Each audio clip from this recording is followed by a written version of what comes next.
Assalamualaikum warahmatullahi wabarakatuh. Bismillahirrahmanirrahim. Alhamdulillahirabbil alamin. Wa bihi nasta'inu ala umuri dunya waddin. Assalatu wassalamu ala asrafil anbiya'i wal mursalin sayyidina Muhammadin wa ala alihi wa sahbihi ajma'in. Amma ba'du.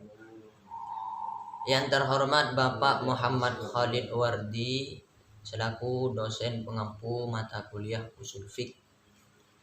Baik, di sini saya akan menjelaskan tentang pengertian ihtisan. Ihtisan menurut bahasa berarti menganggap baik atau mencari yang baik. Menurut ulama usul fiqh ialah meninggalkan hukum yang telah ditetapkan kepada hukum yang lainnya pada suatu peristiwa atau kejadian yang ditetapkan berdasarkan dalil syara'. Jadi singkatnya, ihtisan adalah tindakan meninggalkan suatu hukum kepada hukum lainnya disebabkan karena ada suatu dalil syara' yang mengharuskan untuk meninggalkannya. Misal, yang paling sering ditemukan adalah peristiwa ditinggalkannya hukum potong tangan bagi pencuri zaman Khalifah Umar bin Khattab radhiyallahu an. Padahal seharusnya mencuri harus dipotong tangannya. Itu adalah suatu hukum asal.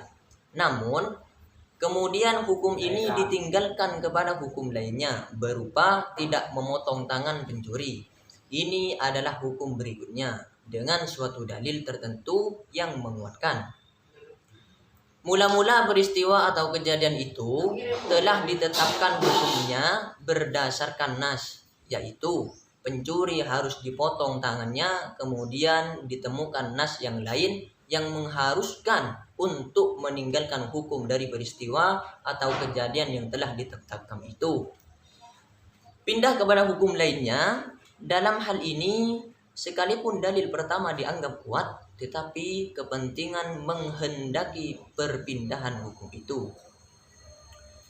Yang menentang ihtisan dan tidak menjadikannya sebagai dasar hujjah ialah Al-Imam Asy-Syafi'i dan madhabnya.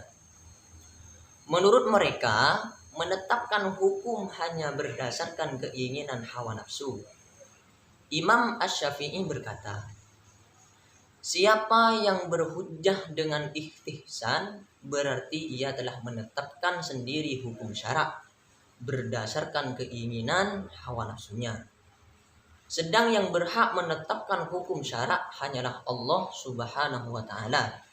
Dalam hukum risalah usuliyah karangan beliau dinyatakan, perumpamaan yang melakukan ihtisan adalah seperti orang yang melakukan sholat yang menghadap ke utara, yang menghadap ke suatu arah yang menurut ihtisan bahwa arah itu adalah arah Ka'bah, tanpa ada dalil yang diciptakan pembuat syarak untuk menentukan arah Ka'bah itu. Namun, kalau diteliti lebih dalam, ternyata pengertian ihtisan menurut pendapat madhab Hanafi berbeda dari ihtisan menurut pendapat madhab Syafi'i. Menurut madhab Hanafi, ihtisan itu semacam qiyas, dilakukan karena ada suatu kepentingan, bukan berdasarkan hawa nafsu. Sedangkan menurut madhab Syafi'i, ihtisan itu diambil atau ihtisan itu timbul karena rasa kurang enak, kemudian pindah kepada rasa yang lebih enak. Maka seandainya ihtisan itu diperbincangkan dengan baik, kemudian ditetapkan pengertian yang disepakati, tentulah perbedaan pendapat itu dapat dikurangi. Karena itu Asy-Syadhibi dalam kitabnya Al-Muwafaqat menyatakan, orang yang menetapkan hukum berdasarkan ihtisan tidak boleh berdasarkan rasa dan keinginannya semata, akan tetapi haruslah berdasarkan hal-hal yang diketahui bahwa hukum itu sesuai dengan tujuan Allah Subhanahu wa ta'ala menciptakan syara' dan sesuai pula dengan kaidah-kaidah syara' yang umum. Contoh ihtisan. Menurut mazhab Abu Hanifah, bila seorang mewakafkan sebidang tanah pertanian, maka dengan menggunakan ihtihsan yang termasuk diwakafkan adalah hak pengairan, hak membuat saluran air di atas tanah itu dan sebagainya. Sebab kalau menurut kias, hak-hak tersebut tidak mungkin diperoleh karena tidak boleh mengkiaskan wakaf itu dengan jual beli. Pada jual beli, yang penting ialah memindahkan hak milik dari penjual kepada pembeli. Bila wakaf dikiaskan kepada jual beli, berarti yang penting ialah hak milik itu. Sedangkan menurut ihtihsan, hak tersebut diperoleh dengan mengkiaskan wakaf itu kepada sewa menyewa. Pada sewa menyewa, yang penting ialah memindahkan hak memperoleh manfaat dari pemilik barang kepada penyewa barang. Demikian pula halnya dengan wakaf. Yang penting pada wakaf ialah agar barang yang diwakafkan itu dapat dimanfaatkan. Sebidang sawah hanya dapat dimanfaatkan jika memperoleh pengairan yang baik.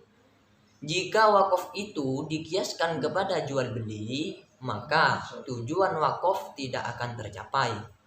Karena pada jual beli yang diutamakan pemindahan hak milik.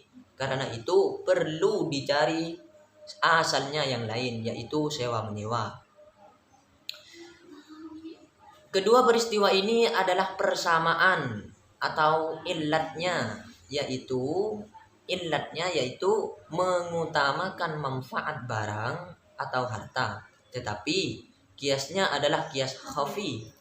Karena ada suatu kepentingannya, yaitu tercapainya tujuan wakaf, maka dilakukanlah perpindahan dari kias jali kepada kias khafi yang disebut ihtihsan. Baik, sekiranya sudah cukup penjelasan dari saya. Wabillahi taufiq wal hidayah. Wassalamualaikum warahmatullahi wabarakatuh.